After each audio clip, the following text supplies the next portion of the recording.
ये चैनल केवल मनोरंजन है। हम किसी भी तरह के अंधविश्वास को बढ़ावा नहीं देते। सब्सक्राइब करें और देखें फ्राइडे, एक दिल दहला देने वाली हॉरर स्टोरी। ये कहानी श्वेता की है और उसके दो दोस्तों की, यश और फरहा, जो इंडिया का क्रिकेट का वर्ल्ड कप देखने के लिए एक साथ शहर से बाहर गए हुए थे। वाह यार, कितना मजा आ रहा है ना। ये मेरी पहली ट्रिप है इंडिया से बाहर। अच्छा श्वेता, मैं तो यहाँ पहले भी आया हूँ एक दो बार। तू कब आया यहाँ पहले? अरे यार, ये कंपनी के काम से आता रहता है। अब बातें बंद करो और क्रिकेट एंजॉय करो। उस दिन जब मैच खत्म हुआ तो स्टेडियम से बाहर निकलते हुए श्वेता ने पूछा, यश होटल कौन सा बुक कराया है? हम होटल नहीं जा रहे हैं श्वेता, हम कैंप फायर के लिए जा रहे हैं। Camp fire? फरहा, ये क्या बोल रहा है? सॉरी यार, हम दोनों ने सोचा तुझे सरप्राइज देंगे। हमने कोई होटल बुक नहीं कराया है, हम कैंप फायर के लिए जा रहे हैं। यश ने सारी तैयारी कर ली है, एक कार रेंट पे ले ली है और उसमें सारा सामान है कैंप फायर के लिए। अच्छा, एक अनजान कंट्री में कैंप फायर करने का आइडिया सही रहेगा क्या? अरे मैंने तुझे बताया तो था, मैं यहाँ कई बार आया हूँ, डर मत। हाँ श्वेता, डर मत, सब सही रहेगा।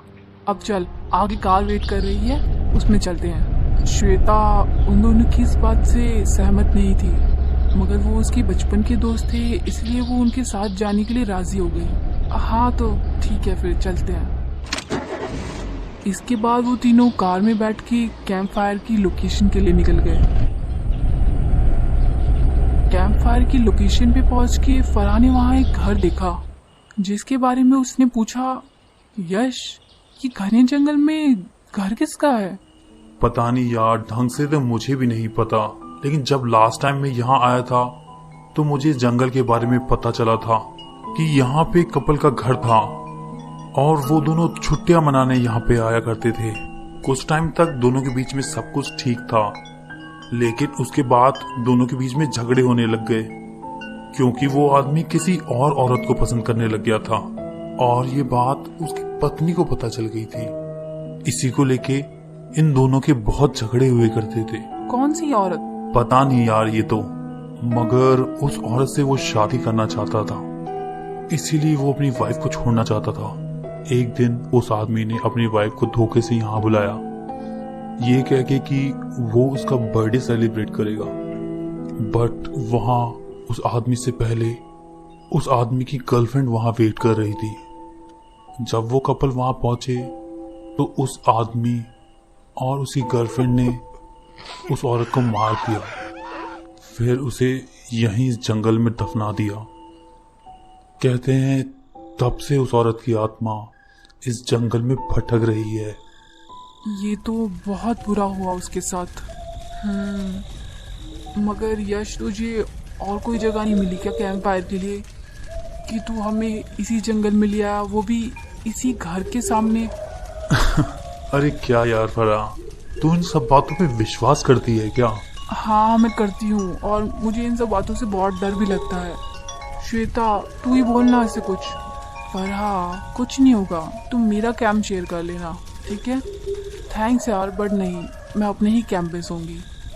और इसी तरीके से उन्होंने बहुत रात तक बैठ के कैंप के आगे बातें करी। अरे यार मुझे तो नींद आ रही है, मैं तो जा रहा हूँ अपने कैंप में सोने के लिए।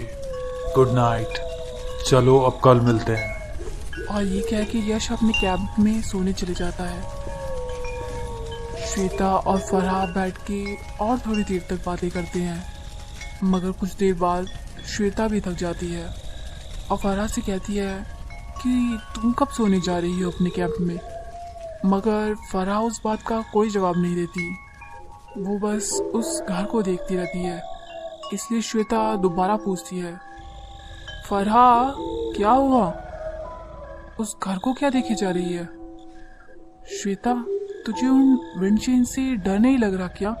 नहीं तो इससे डरने वाली बात क्या है फरहा? पता नहीं यार, मुझे उनके साउंड से डर लग रहा है। फरहा अगर तुझे इतना ही डर लग रहा है तो हम उन विंडचेन्स को जाके निकाल देते हैं। ये आइडिया सही रहेगा क्या? मतलब उस आदमी ने विंडचेन्स तो अपनी पत्नी के लिए लगवाई थी ना?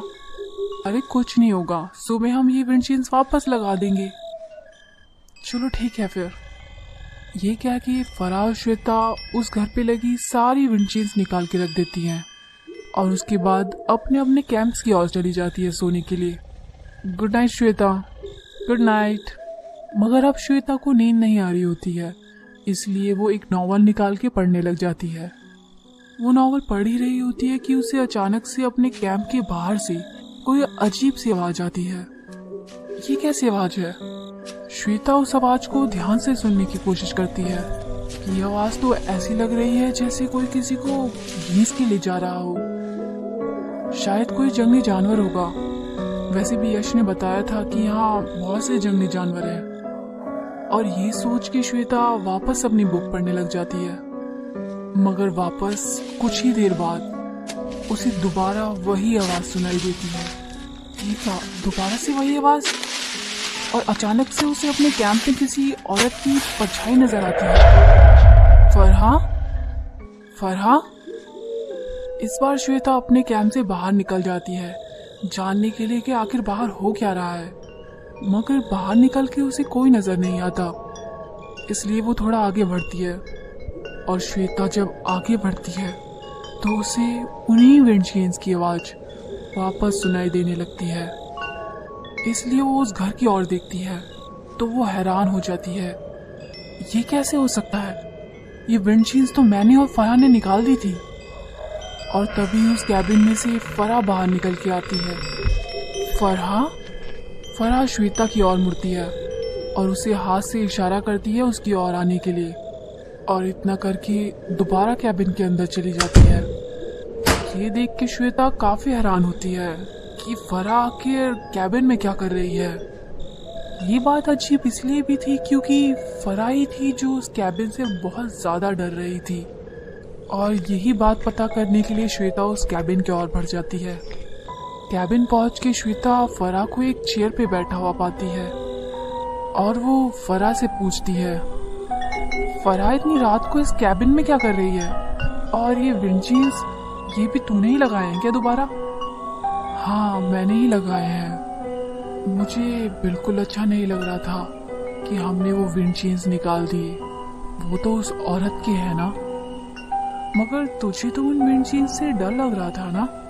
हाँ, मगर अब नहीं लग रहा डर। अच्छा, चलो ये तो बहुत अच्छी बात है। वैसे तेरा मन नहीं कर रहा क्या जानने का कि आखिर वो औरत कैसी लगती थी जिसके पति ने उसको मार दिया था उस दूसरी औरत के साथ मिलके? ये सुन के श्वेता घबरा जाती है और कहती है, फराह तू ठीक तो है ना? हाँ, मैं बिल्कुल ठीक हूँ श्वेता। मुझे तो बस उस औरत की एक तस्वीर मिली थी इस घर में, तो सोचा तुझे दिखा दूं। तस्वीर? कहाँ? मैं लेके आती हूँ। और इतना कह के फराह उस चेयर पे से उठकर किचन की ओर बढ़ जाती है और श्वेता का ध्यान खिड़की से दिख रहे बाहर एक पेड़ पे पड़ता है। और वो फराह से कहती है, ये कितनी अजीब बात है ना फराह कि इस घर के लगे आसपास सारे पेड़ सूखे हुए हैं। मगर इस बात का उसे फराह से कोई जवाब नहीं मिलता। श्वेता उस विंडो की और नजदीक चली जाती है और उस पेड़ को वो देख ही रही होती है कि अचानक से उसे उस पेड़ पे अपनी दोनों फ्रेंड्स की लाश लटकी हुई नजर आती है, फराह और यश की। और ये देख के श्वेता की चीख निकल जाती है, फराह, यश!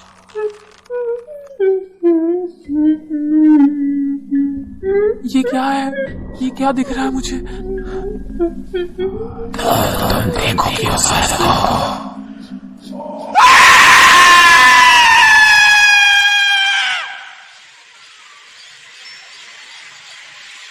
तो दोस्तों, ये स्टोरी यही खत्म होती है। ये कहानी आपको अच्छी लगी हो तो हमें सब्सक्राइब करें